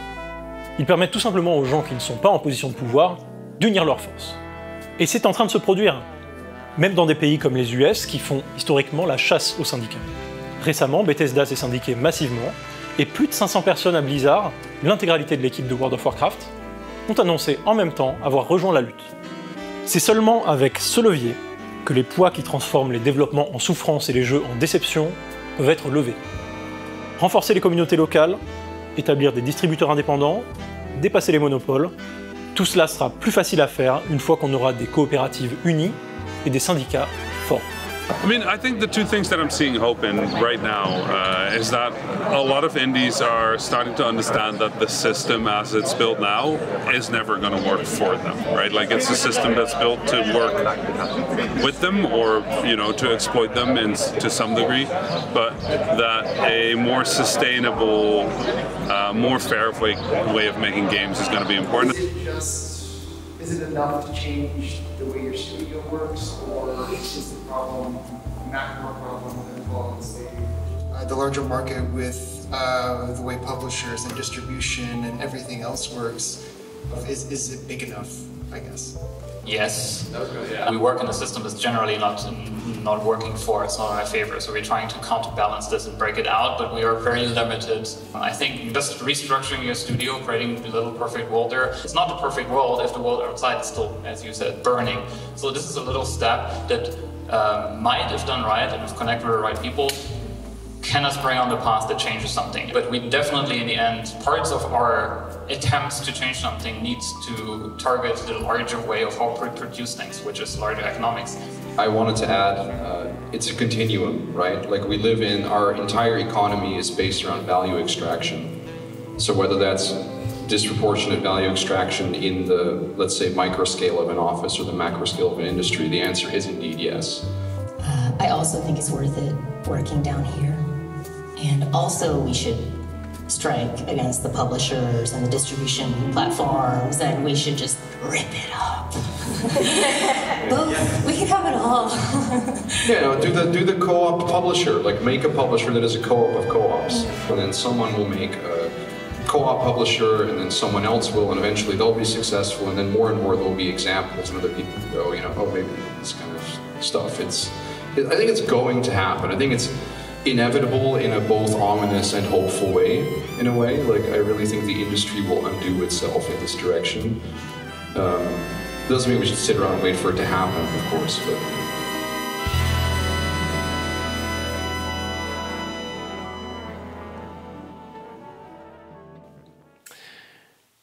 Est-ce que vous aussi vous trouvez cette fin un peu abrupte? C'est normal, on n'est qu'à la moitié. Cette vidéo était tellement longue que mon PC pouvait pas l'exporter en une seule fois. Mais la deuxième partie arrive très vite. Alors vous allez me dire, frérot, c'est interminable ton truc, est-ce qu'on n'a pas fait le tour? Non. Loin de là en fait, le meilleur est à venir.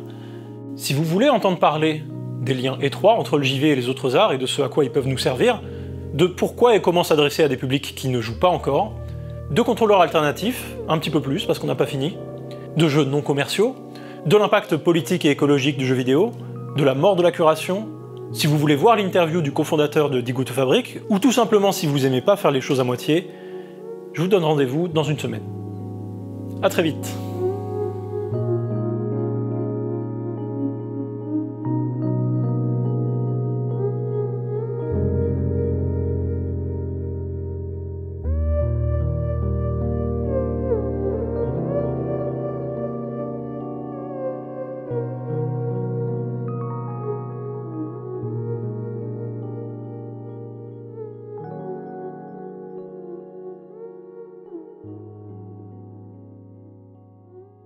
Before you leave, hey Thorsten. I just want to see when everybody unites as well with the voices.